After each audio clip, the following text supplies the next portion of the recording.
Hemos llegado al cuarto día viendo la vida de cada uno de los apóstoles elegidos por el Hijo de Dios y hoy vamos a conocer al apóstol que traicionó a Jesús. Sean súper bienvenidos al tema de la semana sobre el apostolado de Jesús. Mi nombre es Jason Guevara y somos Ministerio Gospel. El nombre de Judas Iscariote originalmente en el griego es Loudas o en hebreo Yehudá, que significa alabado, paradójicamente en este caso, ¿cierto? A Judas Iscariote, hijo de Simón, normalmente se le recuerda por una sola cosa: su traición a Jesús, uno de los enigmas más grandes del Nuevo Testamento. Él fue uno de los 12 discípulos que vivieron con Jesús y lo siguieron durante 3 años. Presenció el ministerio de Jesús, sus enseñanzas y sus tantos milagros. Él era el tesorero del grupo y usó esta posición de confianza para robar recursos.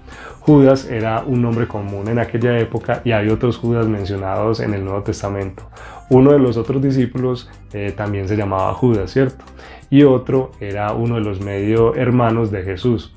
Para diferenciar, Juan capítulo 6, verso 71 y Juan capítulo 13, verso 26 se refieren a Judas como el hijo de Simón Iscariote, para referirse a Judas el traidor de Cristo. Los eruditos tienen varias ideas acerca del origen del apellido. Uno es que Iscariote se refiere a Keirot, una región o ciudad en Judea. Otra idea es que el apellido se refiere a los sicarios, un grupo de asesinos entre los judíos rebeldes. La posible asociación con los sicarios permite una interesante especulación sobre los motivos de Judas para su traición, aunque el hecho de que él hizo fue una elección consciente de traicionar a Jesús sigue siendo el mismo, ¿cierto? El apellido de Iscariote es útil fundamentalmente porque no deja ninguna duda de cuál Judas es al que se refiere. Aquí están algunos de los hechos que deducimos de versículos clave acerca de Judas y su traición. El dinero era muy importante para Judas, como ya se ha mencionado, era un ladrón. Y de acuerdo con Mateo capítulo 26, los principales sacerdotes le pagaron 30 piezas de plata para traicionar al Señor, ¿cierto? Jesús sabía desde el principio lo que Judas Iscariote haría. Jesús dijo a sus discípulos: ¿no os he escogido yo a vosotros los 12 y uno de vosotros es diablo? Y en la última cena Jesús predijo su traición e identificó al traidor diciendo así: respondió Jesús: a quien yo diere el pan mojado, aquel es. Y mojando el pan lo dio a Judas Iscariote, hijo de Simón. Jesús dijo que Judas Iscariote no estaba limpio, es decir, no había nacido de nuevo y sus pecados no fueron perdonados. De hecho, Judas estaba facultado para hacer lo que hizo por el mismísimo diablo. Y después del bocado que Jesús le había dado, Satanás entró en él. Los otros discípulos no tenían ni idea de que Judas Iscariote guardaba pensamientos traicioneros.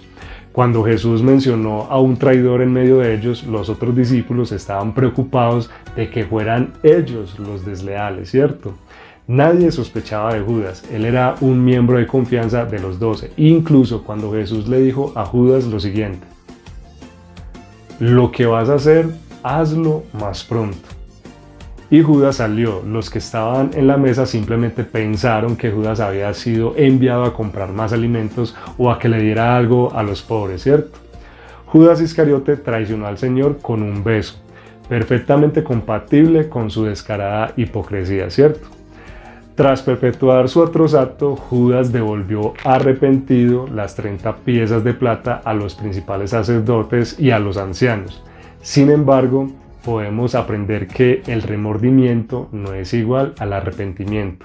En vez de reparar el daño o pedir perdón, salió y fue y se ahorcó. Judas Iscariote cumplió la profecía del Salmo 41, verso 9, que dice así: aún el hombre de mi paz, en quien yo confiaba, el que de mi pan comía, alzó contra mí el calcañar.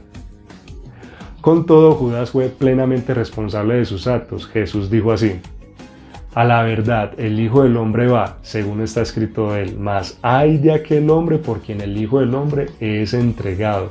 Bueno le fuera a ese hombre no haber nacido. Mateo capítulo 27, versos del 6 al 8 dice que los principales sacerdotes tomaron el dinero de sangre de Judas y compraron un campo del alfarero como lugar para enterrar a los extranjeros, cumpliendo así la profecía de Zacarías capítulo 11. Hechos capítulo 1 versos 18 y 19 sigue con la historia de lo que ocurrió después de la muerte de Judas y da una información adicional. Dice Lucas de la siguiente manera, por ejemplo: con el salario de su iniquidad adquirió un campo y cayendo de cabeza se reventó por la mitad y todas sus entrañas se derramaron y fue notorio a todos los habitantes de Jerusalén, de tal manera que aquel campo se llama en su propia lengua Aceldama, que quiere decir campo de sangre. El detalle adicional que aprendemos de Lucas es que después que Judas se ahorcó, su cuerpo cayó, ¿cierto?, en el mismo campo adquirido con sus ganancias malavidas. Considerando el hecho de la cercanía de Judas con Jesús durante los 3 años de ministerio, es difícil imaginar cómo podía seguir adelante con esa traición.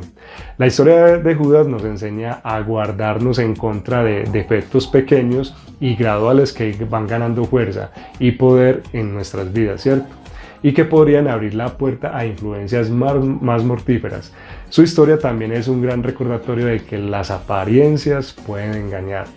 Jesús enseñó lo siguiente: muchos me dirán en aquel día, Señor, Señor, ¿no profetizamos en tu nombre y en tu nombre echamos fuera demonios y en tu nombre hicimos muchos milagros?